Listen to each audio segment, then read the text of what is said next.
Bonjour à tous, tente avec de charmantes histoires.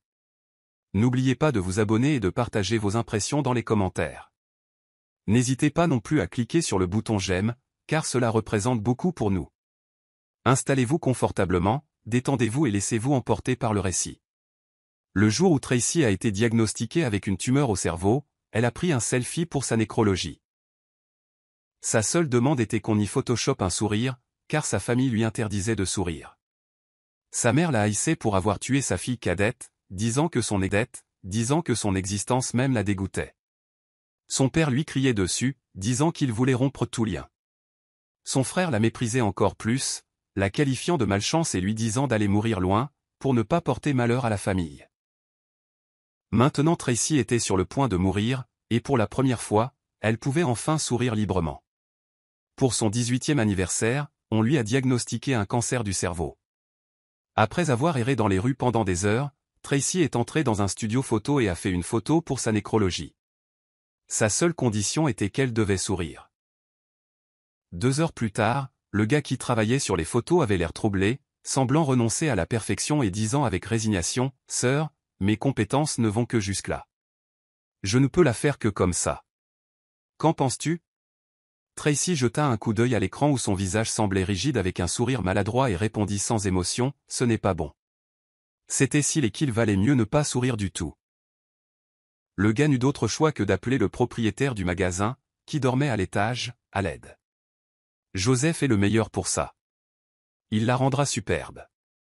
Tracy était sceptique, mais quand elle vit son sourire rigide original transformé en un sourire doux et agréable, ses yeux se courbant vers le haut dans un léger sourire avec dents, cela semblait magnifique. Elle le loua. « Tu es incroyable, Joseph. » Le jeune propriétaire du magasin tira négligemment sur sa cigarette et dit. « Si tu n'avais pas dit ces 2 mots avec un visage impassible, peut-être que je te croirais davantage. » Tracy bougea ses lèvres, essayant de les courber en un sourire, mais finit par abandonner quand elle vit leur regard légèrement dédaigneux.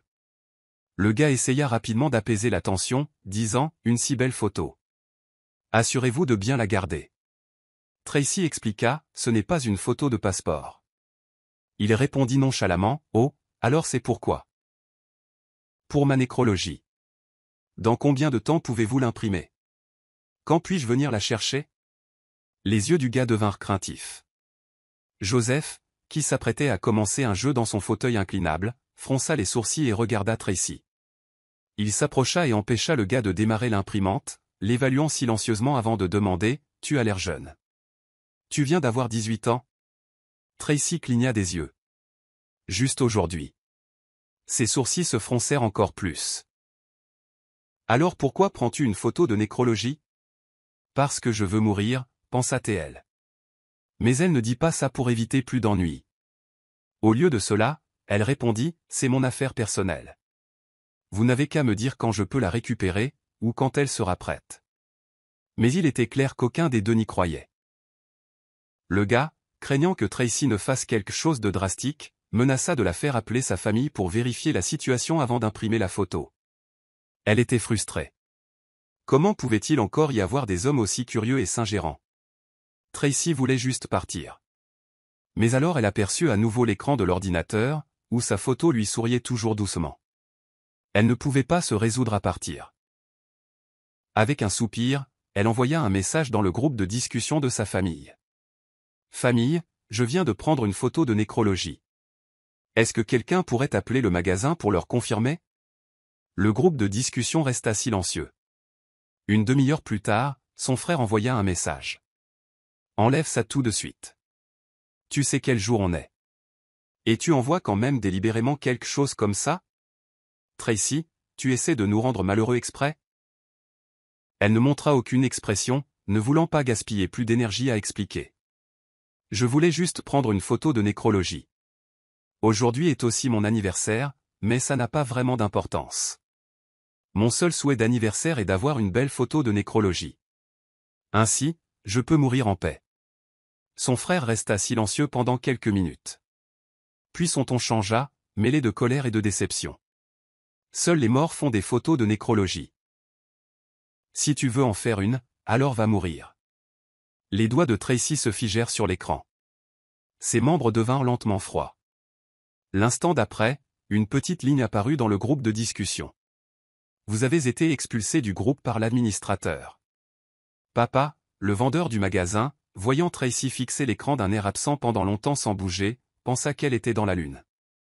Il s'approcha et lui donna un léger coup avant de parler, mais s'arrêta quand il vit ses yeux rouges. Elle se sentit agacée. Pleurer était si pathétique, et pourtant elle ne pouvait toujours pas se contrôler. Après tout ce temps, devant eux, Tracy appela à nouveau son père. Après 3 tentatives, il répondit enfin. Avant qu'elle ne puisse parler, sa voix en colère et basse se fit entendre. « Arrête d'appeler, ton père est mort. » Puis le téléphone fut raccroché d'un clic. Les deux au magasin restèrent momentanément sans voix. Tracy haussa les épaules nonchalamment et essuya la légère humidité de ses yeux. « Tu as vu ça, n'est-ce pas ?» Après un profond soupir, elle essaya une fois de plus. « J'ai 18 ans maintenant. J'ai le droit de prendre mes propres décisions à ce sujet. » Joseph la regarda pendant quelques secondes, pensant. « Et ta mère ? Tu devrais l'appeler aussi. » Tracy se tut. Il essaya inconsciemment de la réconforter. « Ta mère t'a mise au monde et t'a élevée.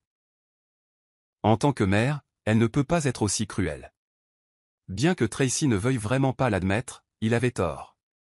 Sa mère ne lui permettrait d'avoir aucune de ses coordonnées. Ses actions étaient 10 fois plus cruelles que celles de son père ou de son frère. Peut-être qu'ils ne s'attendaient pas à ce que la situation de Tracy soit aussi compliquée, mais à la fin, ils acceptèrent de l'aider. Cependant, avant qu'elle ne parte, Joseph sembla faire allusion. « Laisse ton téléphone allumé. Viens le chercher dans 2 semaines. » 2 semaines. Cela prend vraiment si longtemps à faire ? Tracy était confuse. Après avoir quitté le studio photo, il n'était que 15 ou 16 heures environ, et elle se dirigea immédiatement vers une autre destination alors que des vertiges commençaient lentement à s'installer. Le téléphone de Tracy bourdonna 2 fois dans sa poche. Des gens passaient dans la rue, et pour éviter de s'évanouir en public et de leur faire peur, elle s'appuya rapidement contre un mur et s'assit. Après avoir pris 3 profondes respirations pour se calmer, ses mains, encore tremblantes et engourdies, se calmèrent enfin. Elle sortit son téléphone, s'accrochant à une lueur d'espoir. Dans les années précédentes, pour son anniversaire, elle était toujours expulsée et interdite de rentrer à la maison. Mais à la fin de la journée, malgré sa haine pour elle, son frère lui disait toujours qu'elle pouvait rentrer à la maison. Pour une jeune fille qui n'avait pas encore atteint la majorité, rester trop longtemps dans les rues était toujours dangereux. Mais aujourd'hui, tout l'espoir qu'elle avait fut finalement brisé lorsqu'elle lut les quelques lignes envoyées par son frère. Normalement, tu fais semblant d'être malade pour obtenir de la sympathie, mais aujourd'hui tu as 18 ans. Comment peux-tu ne pas être plus sensé ? Aujourd'hui, nous fêtons l'anniversaire de Tina. Maman est d'une humeur rarement bonne. Essaies-tu délibérément de nous dégoûter avec cette absurdité de photo de nécrologie ? En te voyant ainsi, ne rentre pas à la maison aujourd'hui. Ne gâche pas la journée de Tina et notre humeur. Tu peux te débrouiller dehors. Une douleur vive traversa la poitrine de Tracy, suivie d'un engourdissement dans ses doigts. Tina, celle qu'il mentionnait, était sa petite sœur. Elles étaient jumelles. Elle avait entendu des voisins dire que lorsque sa mère était enceinte d'elle, bien que ce fût difficile, elle était heureuse et excitée. Que ce soit des jumeaux ou un garçon et une fille, je serais heureuse de toute façon, avait-elle dit un jour. Mais personne ne s'attendait à ce que, le jour de leur naissance, des complications surviennent. Parce que les 2 bébés étaient trop gros, l'accouchement fut difficile. Comme Tracy sortit la première, Tina resta bloquée à l'intérieur trop longtemps. Quand elle fut enfin née, son visage était violet, et elle arrêta de respirer peu après. À partir de ce jour, Tracy fut qualifiée de meurtrière. Sa mère pleura à chaudes larmes, tenant le corps sans vie de Tina. Au moment où elle regarda Tracy, ses yeux étaient remplis de haine, comme si elle souhaitait que Tracy soit celle qui soit morte à la place. Elle n'était alors qu'un nourrisson. Parfois, quand elle mourait de faim et pleurait pour du lait, sa mère criait de rage, menaçant de la jeter dehors. Heureusement, l'infirmière arriva juste à temps pour la reprendre. Pendant toutes ces années, Tracy n'avait jamais fêté son anniversaire, car toute la famille fêtait celui de Tina à la place. En tant que responsable de la mort de Tina, elle ne méritait pas d'être là. Il croyait naturellement qu'elle n'était pas digne de célébrer son propre anniversaire. Les souvenirs étouffants revinrent alors qu'elle forçait un sourire, répondant à son frère. D'accord, je vais me débrouiller dehors.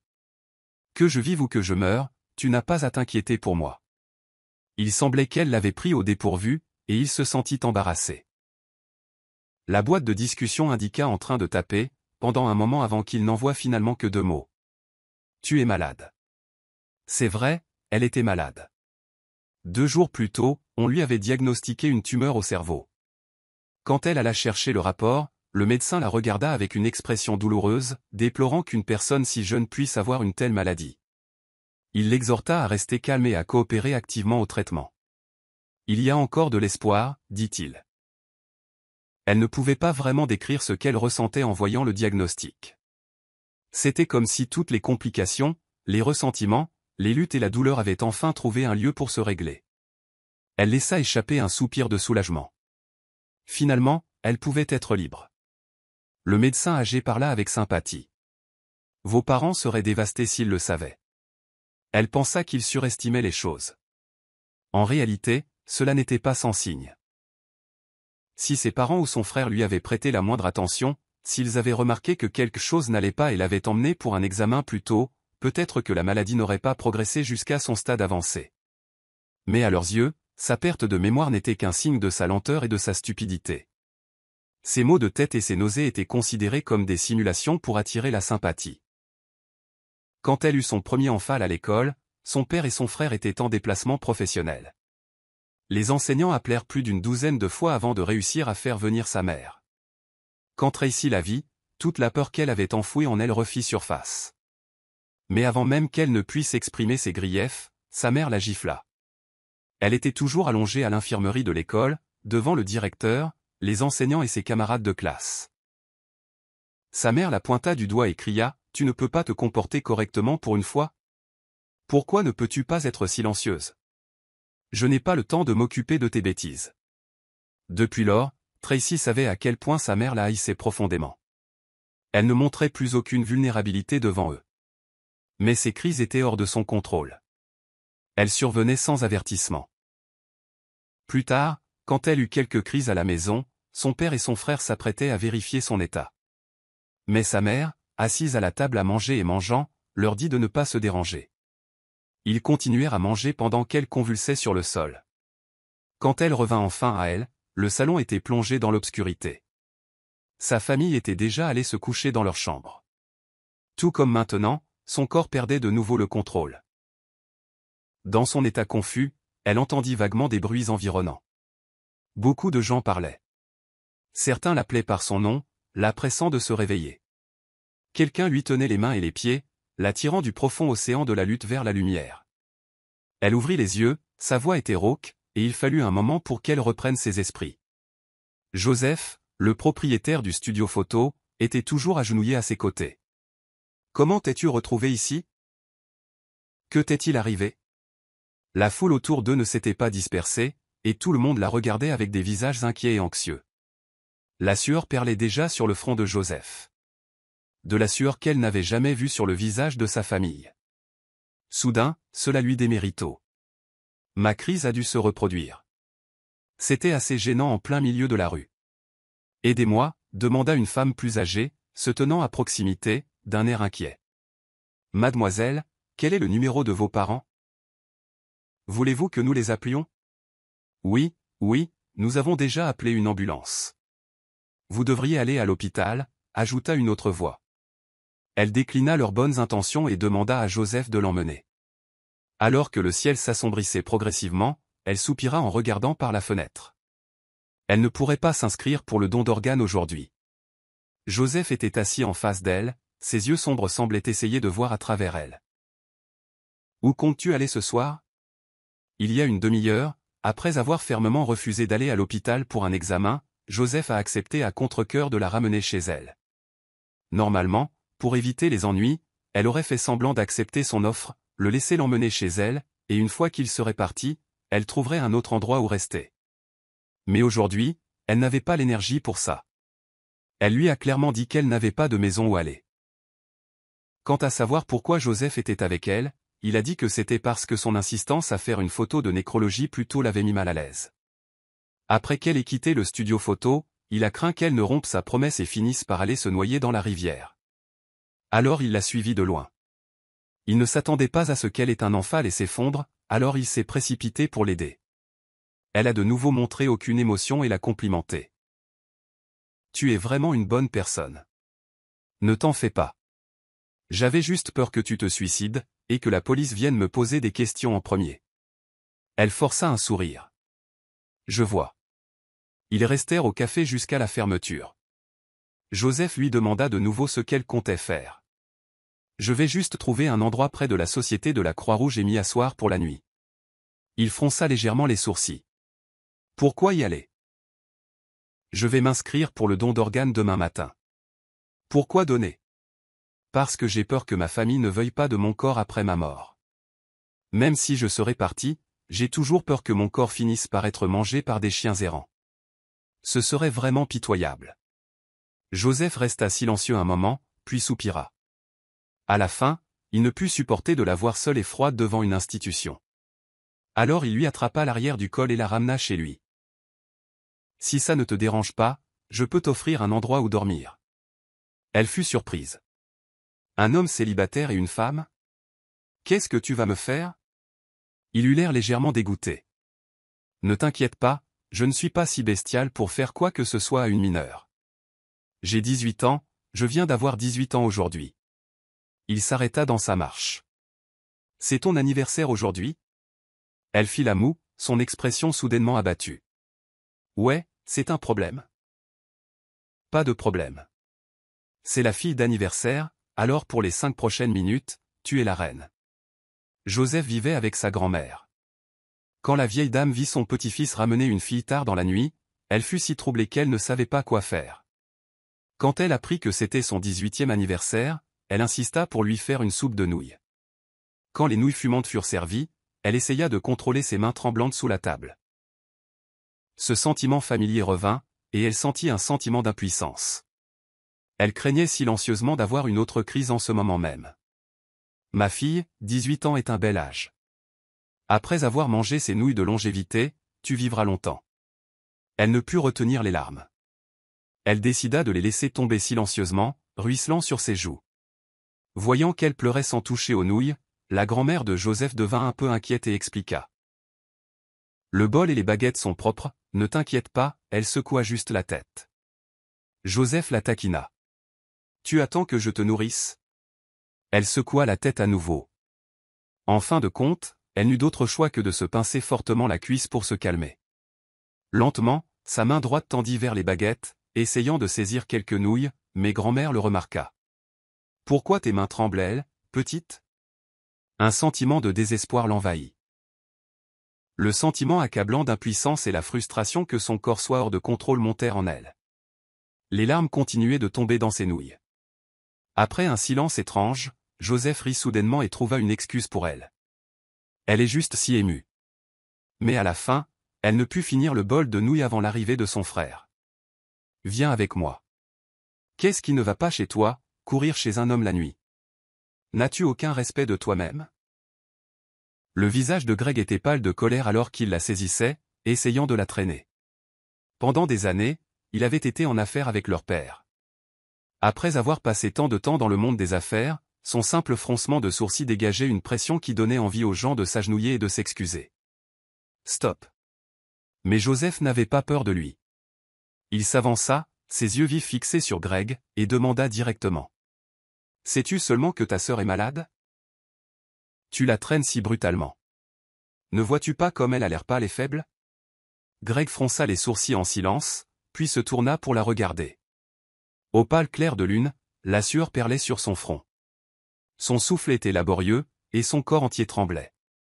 Ce n'était clairement pas normal. Mais il insista toujours, souriant avec confiance. Elle est malade 8 jours sur 10. Elle est douée pour jouer à ce genre de jeu, donc elle peut tromper des gens comme toi. L'expression de Joseph se figea. Il s'avança, essayant d'empêcher Greg d'emmener Tracy. Son nez et ses yeux étaient tachés de larmes et de morve. Et elle regarda Joseph avec des yeux suppliants, secouant la tête. C'était un homme bon. Il n'avait pas besoin de se mêler de ce dé. Et ordres.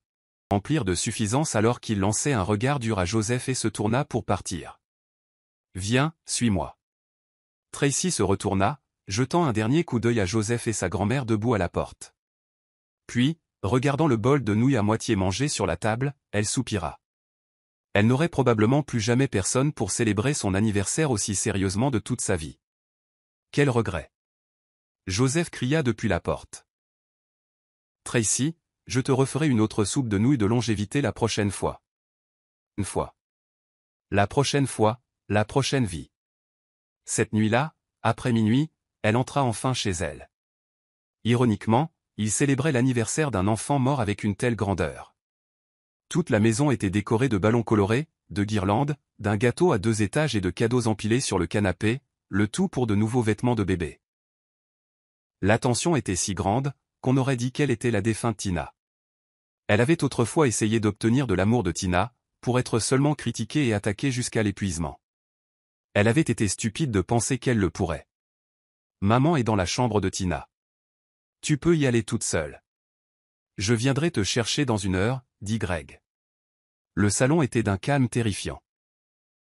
Le seul bruit venait de la chambre à gauche, où l'on pouvait entendre occasionnellement des sanglots étouffés d'une femme. Le ton de Greg s'adoucit un peu, ce qui était rare pour lui. Tracy le regarda d'un air engourdi et entra dans la chambre. Pour l'anniversaire de la mort de Tina, les émotions de sa mère devenaient plus extrêmes que d'habitude. Parfois, cela la conduisait même à l'automutilation.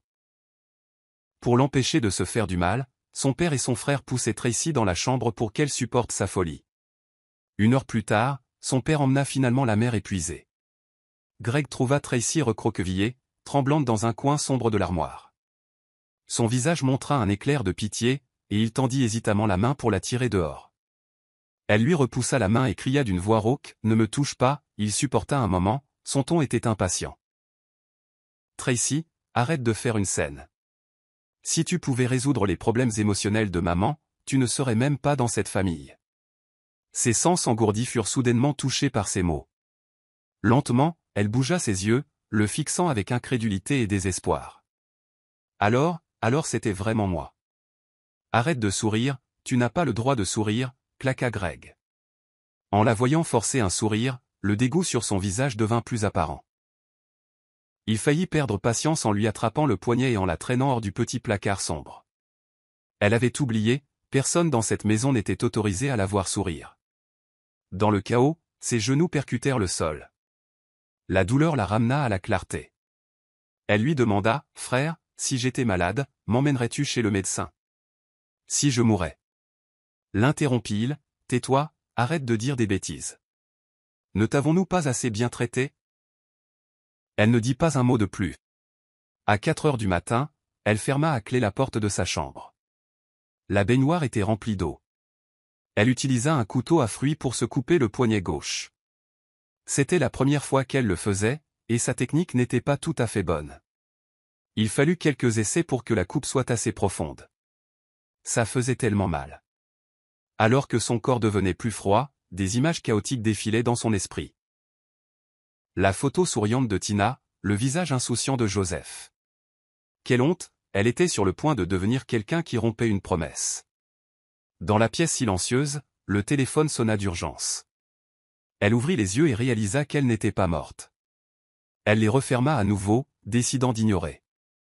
Mais la sonnerie ne s'arrêta pas, devenant de plus en plus insistante à chaque appel. Elle soupira et sortit lentement de la baignoire. Mais ses bras et ses jambes étaient trop faibles pour se tenir debout. Elle ne pouvait que ramper lentement sur le sol froid. Si jamais elle découvrait quelle personne agaçante avait appelé, elle jurait de la hanter même dans la mort. Mais le téléphone était sur l'armoire, trop loin pour qu'elle l'atteigne. À mi-chemin en rampant, elle manqua de force. Avant de perdre connaissance, elle vit vaguement quelqu'un défoncer la porte et crier son nom. Tracy. Elle n'est pas morte. Quand elle se réveilla dans la chambre d'hôpital, elle fut surprise d'y voir sa famille. Eh bien, elle suppose que puisqu'elle avait tenté de se suicider chez eux, ils devaient vérifier si elle était vraiment morte. Mais les expressions complexes et tristes sur leur visage étaient si inhabituelles. Joseph dit qu'il s'inquiétait pour elle. Alors il a suivi Greg en bas jusqu'à son appartement. Quand elle n'a pas répondu à ses messages ni à ses appels, il a eu le bon réflexe d'aller chez elle. Quand il est arrivé, il l'a trouvée inconsciente sur le sol après qu'elle se soit coupé le poignet. L'agaçant qui avait appelé plus tôt, c'était donc lui. Pendant un moment, elle ne savait pas si elle devait le qualifier de bonne personne. Bien que les secours aient été rapides, la perte de sang excessive l'avait laissée extrêmement faible. Après seulement quelques mots, elle était déjà épuisée. Elle ferma les yeux et fit signe de la main. « Joseph, laisse-les partir. Je ne veux plus les voir. » Ayant franchi le seuil de la mort, elle avait accepté tout ce qui l'obsédait auparavant. Pourquoi ses parents ne l'aimaient pas? Pourquoi ils tenaient tant à un enfant mort comme Tina? Elle avait essayé. Elle avait lutté. Elle avait espéré. Mais s'il ne lui donnait pas cet amour, alors elle n'en voulait plus. Greg s'avança, l'appelant par son nom avec un air affligé. « Tracy, pourquoi ne nous as-tu pas dit que tu étais malade? Pourquoi? Pourquoi es-tu si stupide? Pourquoi as-tu essayé de te tuer? » Il avait toujours pris soin de son apparence. Mais cette fois, il arriva en pyjama, avec de la barbe de 3 jours. Elle ne put s'empêcher de trouver ça drôle et resta silencieuse, ne répondant pas. À ce moment-là, sa mère, qui était restée silencieuse jusqu'alors, parla. C'était la première fois qu'elle l'entendait l'appeler par son nom avec un tel calme. Tracy, sa voix s'étrangla. « Hier soir, je m'excuse pour ce qui est arrivé. Le médecin a dit que si nous traitons ta tumeur au cerveau, tu pourrais vivre encore quelques années. Quand nous rentrerons, nous trouverons un bon médecin pour te traiter, d'accord? J'ai déjà perdu une fille. Je ne peux pas en perdre une autre. » Sa mère devint plus agitée en parlant. Quand elle mentionna la mort de Tina, elle s'effondra complètement et tomba dans les bras de son père, pleurant de façon incontrôlable. Son père, voyant cela, ne put plus le supporter. Il ajouta. « Oui, j'ai de l'argent. Peu importe le coût du traitement. Tant que notre famille est unie, c'est suffisant. » Elle sourit amèrement, ne sachant pas quand les larmes avaient commencé à couler sur son visage. Elle s'essuya les yeux, mais peu importe combien elle s'essuyait, elle ne pouvait pas s'arrêter. Comme c'est pitoyable. « C'est trop tard, murmura-t-elle, les yeux creux. C'est trop tard. Tu dis que tu ne veux pas perdre une autre fille, mais où étais-tu quand j'avais besoin de toi? » Les larmes coulaient de façon incontrôlable. Elle pleura, tremblante, leur criant dessus. L'absurdité de leurs actions la rendait malade. « Toutes ces années, m'avez-vous jamais traité comme de la famille? L'avez-vous fait? Je ne suis qu'une meurtrière à vos yeux. Quel droit ai-je? Quel droit avez-vous de dire de telles choses? Je ne vous veux plus. Je ne veux rien de vous. Partez, partez. Je ne veux plus vous voir. » Ses émotions atteignirent un point d'ébullition, et son épilepsie se déclencha à nouveau. Alors qu'elle s'effondrait, elle vit les visages terrifiés de sa famille se précipiter vers son chevet. C'était vraiment un spectacle étrange. Elle fut transportée d'urgence à la salle des urgences. Les cellules cancéreuses se propageaient rapidement. Le médecin émit un avis urgent, disant que sans traitement, cela pouvait éclater à tout moment. Ses parents ne purent accepter cela, et instantanément, ils parurent 10 ans plus vieux.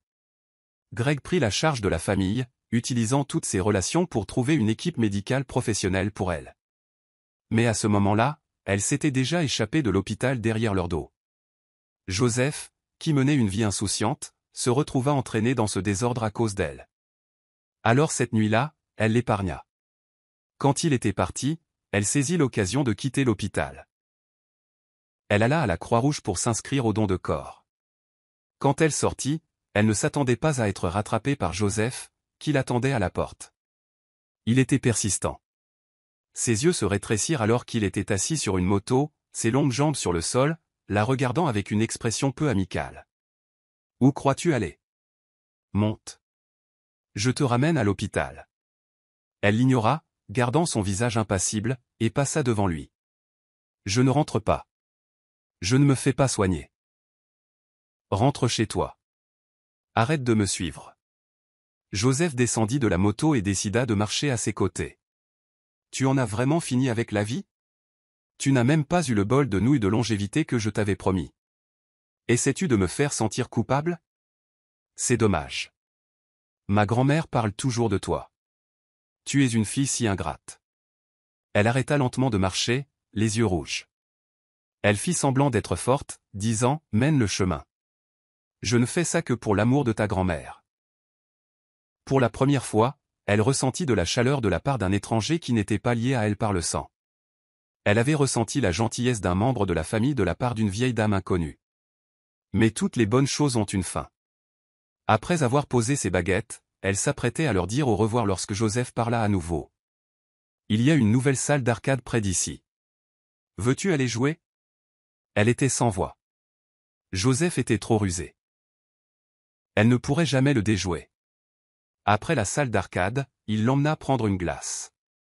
Après qu'ils eurent fini, il lui demanda si elle voulait aller à la plage pour chasser le coucher du soleil. Avant qu'elle ne s'en rende compte, elle était déjà assise derrière lui sur sa moto, roulant à toute vitesse le long de la route côtière. Le ciel commençait à montrer le coucher du soleil vers 16 ou 17 heures, et le vent soufflant dans ses oreilles lui enlevait sa peur. Devant eux, le vaste coucher de soleil orange s'étendait à l'horizon, où la mer rencontrait le ciel. C'était magnifique, beau et triste. Elle savait qu'elle ne verrait plus jamais une si belle scène. Joseph devait avoir percé ses pensées. Il ajusta ses épaules et la regarda sérieusement. « Tracy, pourquoi ne pas essayer de vivre un peu plus longtemps? Tu n'as que 18 ans. Tu n'es pas allée à l'université, tu n'es pas tombée amoureuse, tu n'as pas vu le monde. Avant 18 ans, tu vivais pour eux. Mais après 18 ans, tu devrais vivre pour toi-même. » Ses yeux s'assombrirent. « Même si ce n'est que pour quelques années de plus, n'abandonne pas ta vie pour ceux qui ne t'aiment pas. Ils ne le méritent pas, et ils n'ont pas le droit. » Sur le chemin du retour, elle s'allongea sur le dos de Joseph, se sentant étourdie. Il la taquina en riant. « De toute façon, ma grand-mère souhaite toujours avoir une petite fille. Que dirais-tu d'être ma petite sœur? Je prendrai bien soin de toi. » Elle rétorqua faiblement. « Quelle sorte de sœur? » Il marqua une pause, puis réalisa ce qu'elle voulait dire et gloussa. « Tu es si jeune et tu penses déjà comme ça. » Elle tira silencieusement sur le coin de sa bouche, ses paupières étaient lourdes. Son corps s'était clairement détérioré ces derniers jours. Elle se sentait constamment épuisée, constamment somnolente, et sa mémoire s'était aggravée. 2 voitures étaient garées à côté de la moto. Sa famille était venue la chercher après avoir réalisé qu'elle avait disparu. Greg avait l'air beaucoup plus épuisé, avec des cernes sous les yeux. Dès que sa mère vit son apparence pâle et faible, elle ne put s'empêcher de pleurer et se précipita pour la toucher. Elle ouvrit les yeux, sans expression, et se retira. « Veuillez vous respecter, madame. » Sa mère fut blessée par ces mots, son expression était blessée alors qu'elle pleurait et s'excusait. « C'était toute ma faute. La mort de Tina m'a durement frappé, et je n'ai pas pu l'accepter pendant des années. Chaque fois que minuit arrive, j'entends toujours le petit corps de Tina pleurer après moi. Je ne peux pas dormir la nuit. Je ne pouvais pas être en paix avec toi car je craignais que Tina ne vienne dans mes rêves et me demande pourquoi elle avait dû mourir. » Les profonds griefs et la douleur dans son cœur se déversèrent, et sa mère s'effondra au sol en pleurant. Elle répéta sans cesse qu'elle avait été trop stupide, qu'elle était punie par le ciel pour avoir perdu 2 filles. « Tracy, donne-moi une autre chance de changer, s'il te plaît. » Elle détourna le regard.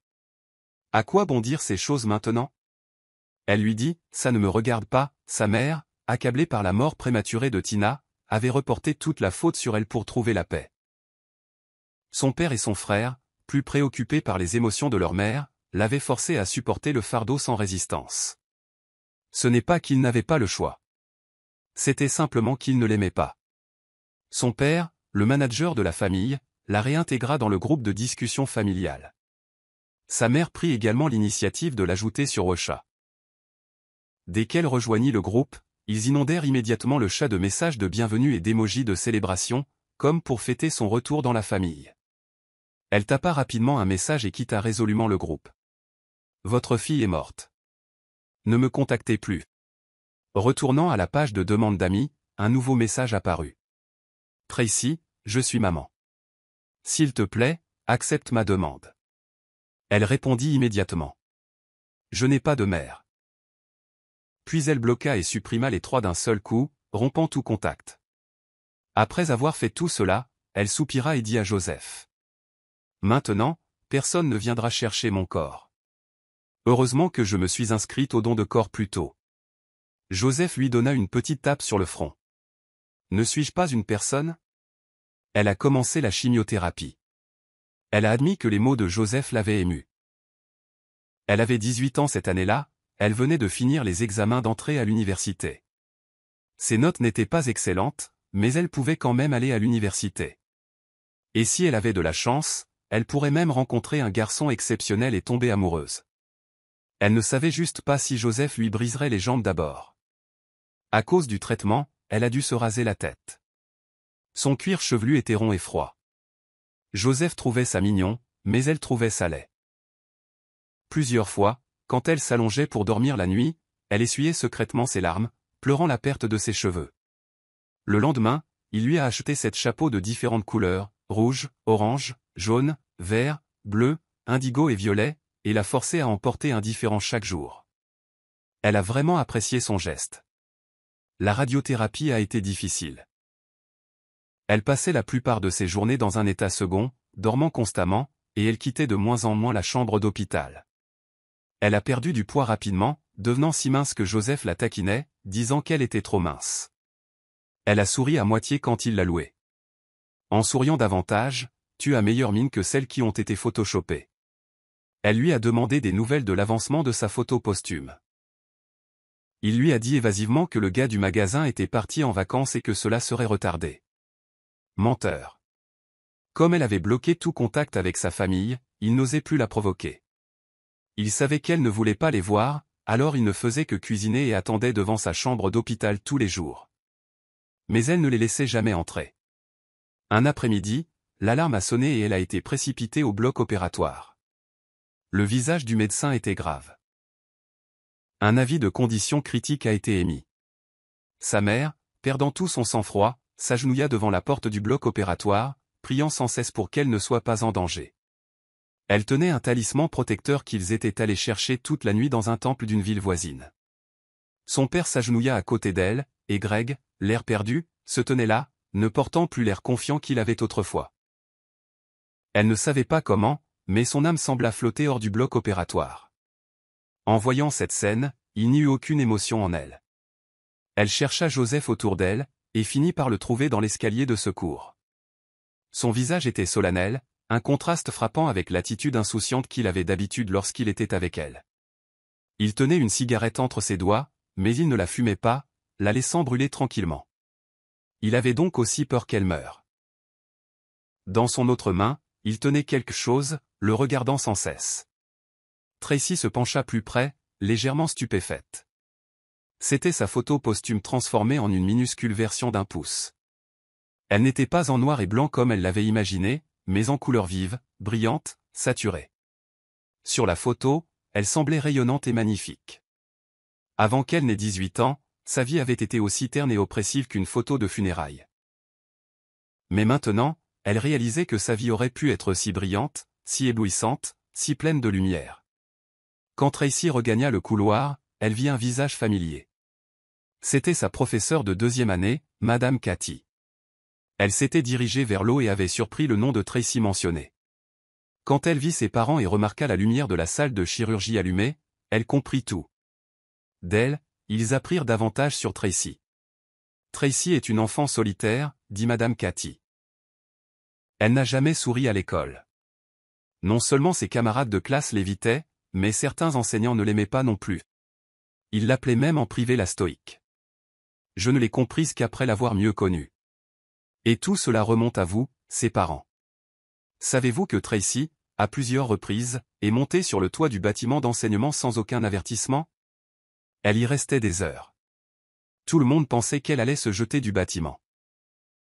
Et la police et les pompiers ont dû venir plusieurs fois. Je vous ai appelé pour que vous veniez à l'école parler des problèmes psychologiques de Tracy. Mais chaque fois, vous disiez soit qu'elle jouait, soit vous donniez des excuses liées au travail et ne veniez jamais. Même quand elle avait des crises à l'école, vous ne veniez jamais. Enfin, vous êtes venu une fois. Madame Cathy pointa soudain du doigt la mère de Tracy, qui pleurait et s'évanouissait presque. Vous l'avez giflée une fois. Elle soupira profondément. Honnêtement, est-ce ainsi que vous agissez en tant que parent? Arrêtez, s'il vous plaît, arrêtez. C'est de notre faute. Tout est de notre faute, dit le père de Tracy, se tenant la tête alors qu'il pleurait amèrement, incapable de supporter davantage de coups. Greg, aux prises avec la culpabilité, n'arrêtait pas d'essayer de les consoler. Finalement, une infirmière s'approcha pour avertir la famille de ne pas faire de bruit. Et la scène devint chaotique. Tracy a subi 3 chimiothérapies, chaque séance durant 3 à 5 jours. Ce n'est qu'alors que son état s'est enfin stabilisé, bien qu'à peine. Elle avait tellement maigri que Joseph pouvait facilement la soulever d'une main. Depuis que la grand-mère de Joseph a découvert que Tracy était malade et hospitalisée, elle préparait méticuleusement du bouillon de poulet et des repas pour elle tous les jours. La mère de Tracy lui faisait aussi de la nourriture, mais elle refusait de la manger. De cela, la grand-mère de Joseph était assez fière. La fille ne mange que ce que je prépare, disait-elle. Elle n'aimait pas la mère de Tracy, pensant qu'elle n'était pas apte à être parent. À quoi bon des excuses maintenant? Une seule excuse pourrait-elle annuler le mal causé pendant ces 18 années? Grand-mère est vieille. S'il te plaît, dis-lui de ne pas venir tous les jours avec de la nourriture. Je m'inquiète qu'elle ne s'épuise, dit Tracy. La nourriture était en réalité délicieuse, mais sa bouche était amère et elle ne pouvait rien goûter. Joseph haussa un sourcil. J'ai essayé de lui parler, mais elle ne veut pas écouter. Une vague de malaise commença à monter dans l'estomac de Tracy. Elle fronça les sourcils, avala lentement la nourriture dans sa bouche, et dit doucement, « Peux-tu aller demander à l'infirmière quand je peux sortir ?» Joseph n'y pensa pas trop, et hocha la tête avant de sortir. Une fois qu'il fut parti, la nausée frappa Tracy comme une vague. Et avant même qu'elle ne puisse saisir la poubelle sous le lit, tout ce qu'elle venait de manger remonta. J'ai demandé à l'infirmière. La voix de Joseph s'arrêta brusquement. Tracy resta immobile au bord du lit, et il regarda le désordre par terre, comprenant immédiatement. Il saisit habilement des produits de nettoyage et commença à ranger. « Tu essayais délibérément de te débarrasser de moi, n'est-ce pas ?» Tracy ne bougea pas. Il la souleva doucement, remarquant son visage marqué par les larmes. Avec une expression impuissante et quelque peu amusée, il dit, « Pourquoi pleures-tu » Elle sanglotait de façon incontrôlable. « J'ai sali le sol. Je voulais vomir dans la poubelle, mais je n'ai pas réussi à temps. Je suis vraiment inutile.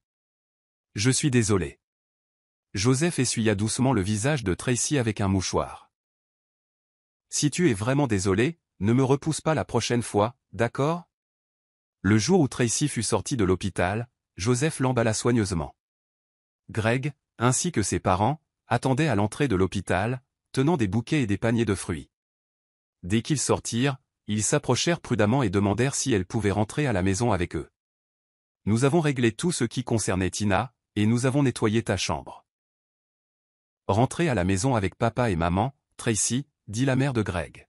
« Vous êtes allé dans ma chambre ?» demanda Tracy. « Oui. » À ces mots, tout le monde se souvint de la fois où elle avait tenté de se couper les poignets dans cette chambre.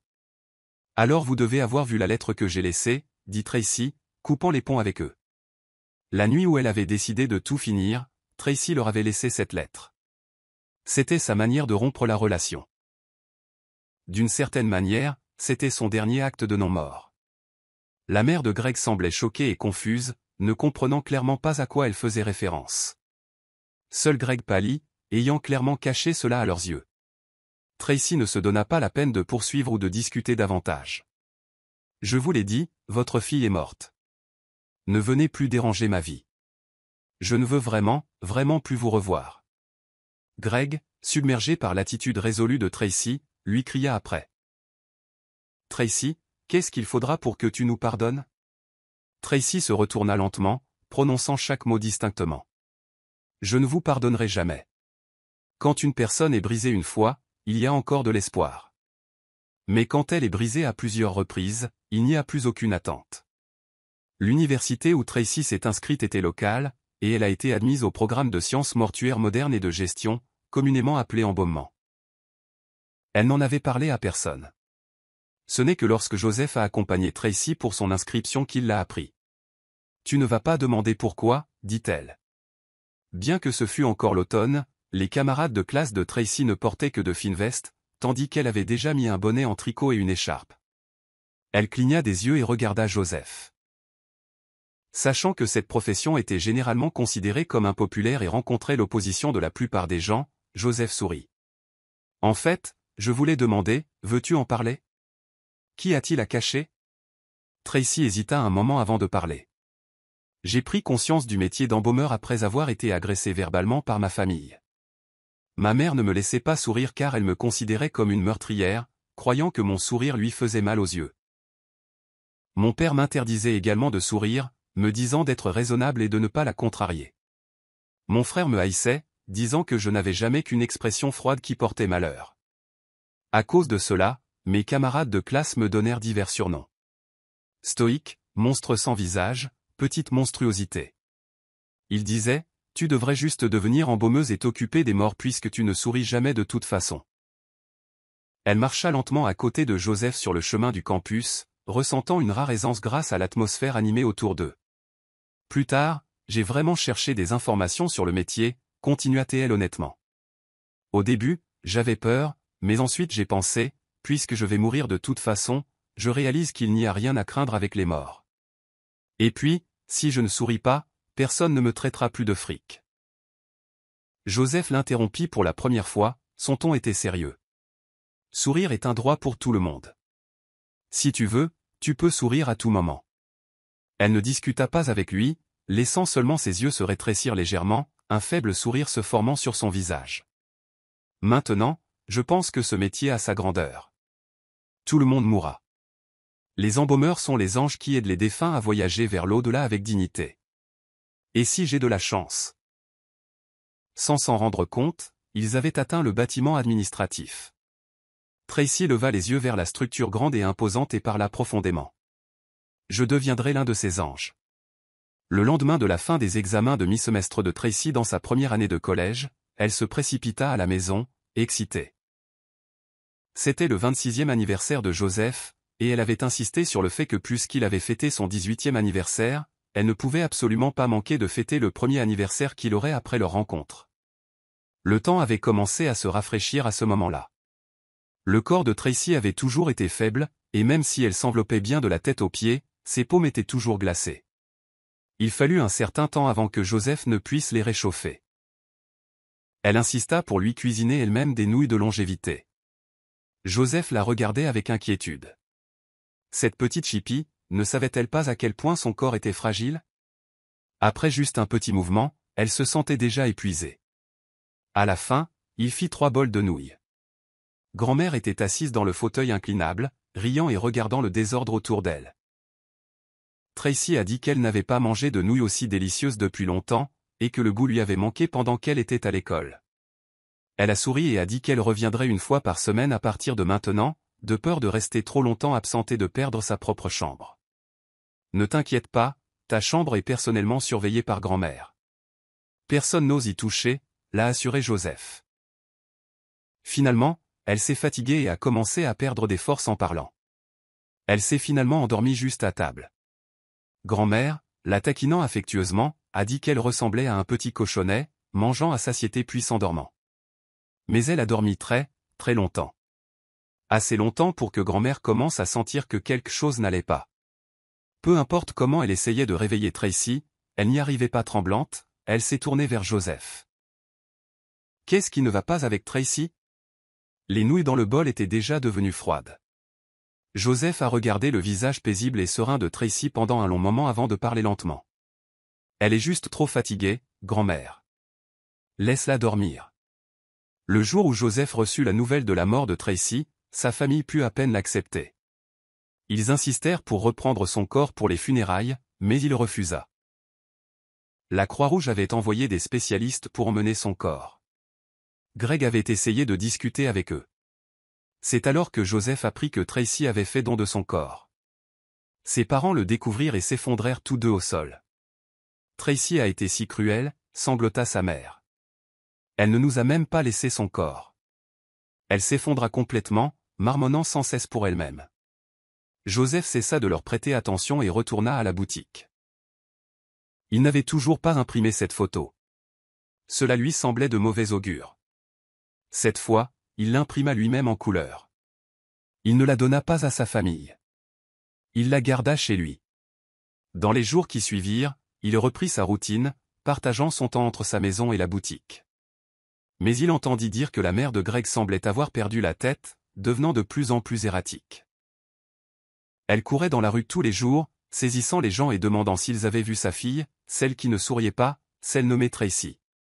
Finalement, elle fut envoyée dans un hôpital psychiatrique par Greg et son père. Un après-midi, Joseph était allongé dans son fauteuil à bascule, jouant à un jeu. Un coup de vent souffla, faisant sonner la clochette suspendue à la porte. Il leva les yeux, et pendant un instant, il se rappela une question que Tracy lui avait posée un jour. « Joseph, je ne suis qu'une étrangère pour toi, juste une cliente parmi tant d'autres. Pourquoi m'as-tu suivi ce jour-là » Elle avait peut-être oublié, mais lui jamais. Ce jour-là, elle avait été sur le point de partir, mais ensuite elle s'était soudain retournée. La clochette à la porte avait tinté. La façon dont elle l'avait regardé ce jour-là, debout à la porte, lui avait donné l'impression qu'elle demandait de l'aide. C'était tout.